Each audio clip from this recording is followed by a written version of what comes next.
एक ऐसी बीमारी जो हो जाए तो परेशानी ही परेशानी। अब दोस्तों ऐसी कौन सी बीमारी है जो अगर हो जाए तो आपको परेशानी ही परेशानी होगी। वो कोई ऐसी कोई खास बीमारी नहीं है। उन बीमारी की अगर आप दवाई भी लेते हैं तो भी ठीक नहीं होता। जब तक लेते हैं तब तक तो ठीक रहता है, लेकिन जब आप दवाई बंद कर देते हैं तब वापस वो दिक्कत कंटिन्यू हो जाती है। तो ऐसी कौन सी वो बीमारी है? तो कोई खास बीमारी नहीं, बहुत ही कॉमन प्रॉब्लम है। वो है कब्ज यानी पेट साफ ना होना, दैट इज कॉन्स्टिपेशन। दोस्तों आप लोगों ने एक बहुत ही फेमस एड देखा होगा, पेट सफा हर रोग दफा। इसका मतलब दोस्तों, खैर ये पॉइंट तो बहुत सही है, एड का प्रोडक्ट का तो मुझे पता नहीं, लेकिन हाँ पेट अगर आपका साफ है तो जनरली हर रोग आपका साफ है। यानी लगभग 80 to 90% of the diseases are away from you अगर आपका पेट साफ है तो दोस्तों आज के वीडियो में, खैर मैंने ये वीडियो पहले भी शायद बना रखी है कॉन्स्टिपेशन के ऊपर, लेकिन उसमें भी कई सारे पॉइंट्स थे जो मैंने मिस कर दिए थे, प्रॉपरली मैं बता नहीं पाया था। इस वीडियो में मैं प्रॉपरली हर एक चीज बताने वाला हूं। जो आपकी क्वेरीज उस वीडियो में थी वो इस वीडियो में मैं कवर करने वाला हूं। तो दोस्तों इस वीडियो में बने रहिएगा, हम बात करने वाले हैं आज कॉन्स्टिपेशन के ऊपर। तो वीडियो को लाइक करिए और चैनल को सब्सक्राइब करना मत भूलिएगा। इसी के साथ साथ बेल आइकन को भी दबाइए, तभी आपको मिलेगा मेरे हर वीडियो का नोटिफिकेशन टाइम टू टाइम पर। तो चलिए दोस्तों वीडियो को शुरू करते हैं। नमस्कार दोस्तों, स्वागत है आपका एक्सपर्ट वेलबींग में। दोस्तों सबसे पहले तो हम बात करेंगे कॉन्स्टिपेशन कब्ज होता क्या है। खैर एलोपैथी की डेफिनेशन सबसे पहले उठा के देखते हैं। उठ जाइए भैया, उठ जाइए। इसमें क्या लिखा हुआ है कि it is a condition in which your body shows lesser than 3 bowel movements a week। इसका मतलब ये है कि भैया 3 दिन में 3 bowel movements यानी एक हफ्ते में 3 बार से कम आप वॉशरूम जा रहे हैं, 2 दिन में एक बार, 3 दिन में एक बार, या फिर आपका स्टूल जो है वो बहुत हार्ड आ रहा है या लंपी आ रहा है। अरे भैया ये तो हमारा सिम्टम है, ये डेफिनेशन नहीं है। डेफिनेशन क्या होता है? जो चीज का एक्सप्लेनेशन करे, जो उस बीमारी का डेफिनेशन उस चीज के बारे में बताए। अरे भैया सिम्टम तो हमें पता है कि 3 दिनों में एक बार हम जा रहे हैं, नहीं आ रहा है तो बहुत ही हार्ड आ रहा है, दर्द कर रहा है, बैठ नहीं पा रहा हूं। तो डेफिनेशन क्या है? आयुर्वेद बताता है। डेफिनेशन ये है कि आपका जो स्टूल है वो बहुत ही ज्यादा हार्ड है, साथ साथ में क्यों? क्योंकि आपकी जो वात दोष है वो बढ़ा हुआ है। सिंपल एंड खत्म। वात दोष बढ़ा हुआ है, आपकी अग्नि जो है वो विषम काम कर रही है, इसलिए आपको कॉन्स्टिपेशन हो रहा है। ये होता है डेफिनेशन। तो हम आगे बात करते हैं कि कब हम कहें कि मुझे कॉन्स्टिपेशन हो रहा है। ऐसी कौन सी चीज है जिसको देख के हम ये कह सकते हैं कि हाँ मुझे कॉन्स्टिपेशन हो गया, ये बीमारी मुझे हो गई है। वो ये है कि सबसे पहले तो कोई भी जो हेल्दी पर्सन है, जो नॉर्मली उसका जो स्टूल पास दिन में 1 से 2 बार हो रहा है और 1 से 2 बार में उसका पेट जो है वो पूरी तरह साफ हो रहा है, उस हेल्दी पर्सन को कोई भी कॉन्स्टिपेशन नहीं है। तो कॉन्स्टिपेशन कब है?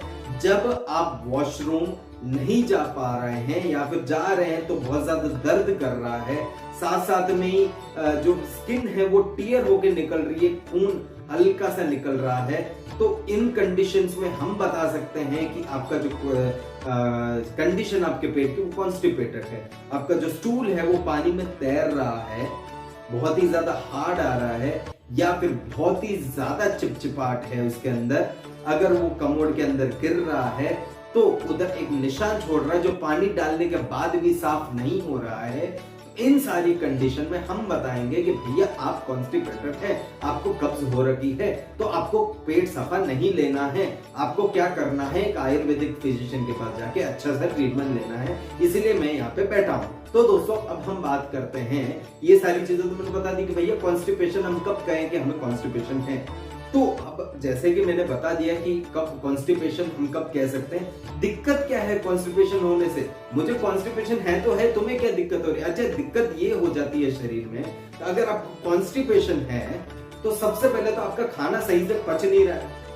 अगर आपको कॉन्स्टिपेशन हो गया है तो आपका खाना सही से, जो आप खा रहे हैं, आपको कॉन्स्टिपेशन ऑलरेडी हो रखा है, जो खाना आप खा रहे हैं वो सही से पचेगा नहीं। वो सही से अगर नहीं पचेगा तो फिर आम का फॉर्म करेगा। आम क्या है? सड़ा हुआ खाना।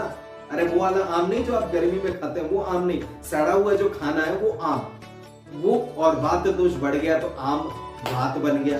आम बात बढ़ गया तो फिलहाल के लिए तो आपको लगेगा कि मुझे गैस, ब्लोटिंग, कॉन्स्टिपेशन वगैरह वगैरह हो रही है, लेकिन जब आप 10 साल, 15 साल या फिर 5-6 साल में धीरे धीरे वो आम दोष जो है शरीर, जो आपके शरीर में सर्कुलेट होना शुरू हो जाएगा, हड्डियों में चले जाएगा, घुटनों में चले जाएगा, कोनियों में आ जाएगा, एडियो में चला जाएगा और आपको हो जाएगी आर्थराइटिस, यानी इधर कड़कपन आएगा, इधर कड़कपन आएगा, इधर कड़कपन आएगा, दर्द करेगा, और जैसे आप उठेंगे, अरे यहाँ पे थोड़ा सा एक साउंड आएगा कट करके, तो दिक्कत ये है। तो दोस्तों अब हम बात करते हैं कि इसके क्या क्या होम रेमेडीज हो सकते हैं। तो दोस्तों होम रेमेडीज में मेरी पर्सनल फेवरेट, जब मुझे कॉन्स्टिपेशन होता है, मेरी पर्सनल फेवरेट मेडिसिन है त्रिफला।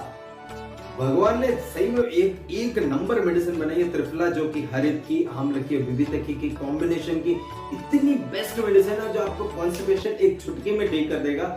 और अगर आप उसके साथ साथ में अगर आप अपना डाइट सही कर लेते हैं, अपनी लाइफस्टाइल ठीक कर लेते हैं, तो कॉन्स्टिपेशन हमेशा के लिए ठीक। कुछ कंडीशन ऐसी आती है जब आपको कॉन्स्टिपेशन हो जाता है, नॉर्मल है शरीर में, तो आप त्रिफला ले सकते हैं।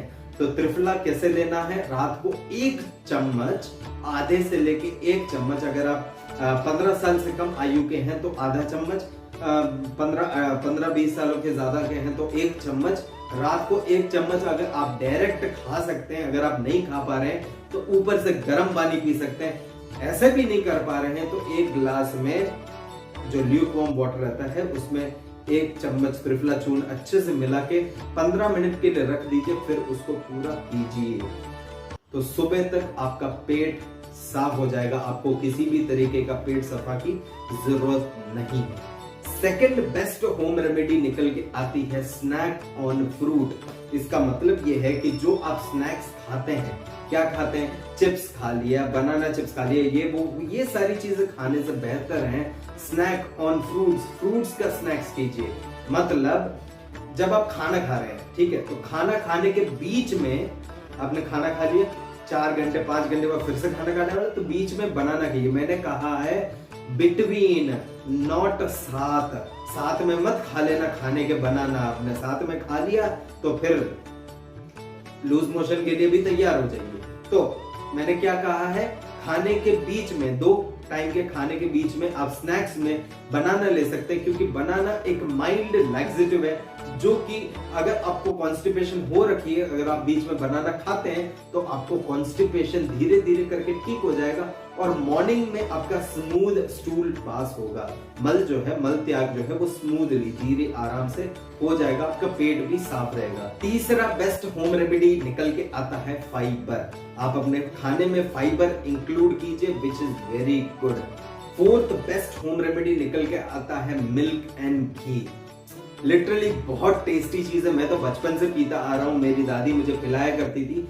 क्या करना है, 1 गिलास दूध जो है वो गर्म करना है और उसके अंदर 1 चम्मच गाय का घी मिला के उसको मस्त पी लेना। आप चाहे तो उसके अंदर गुड़ मिला सकते हैं, सही में लिटरली बहुत टेस्टी लगता है।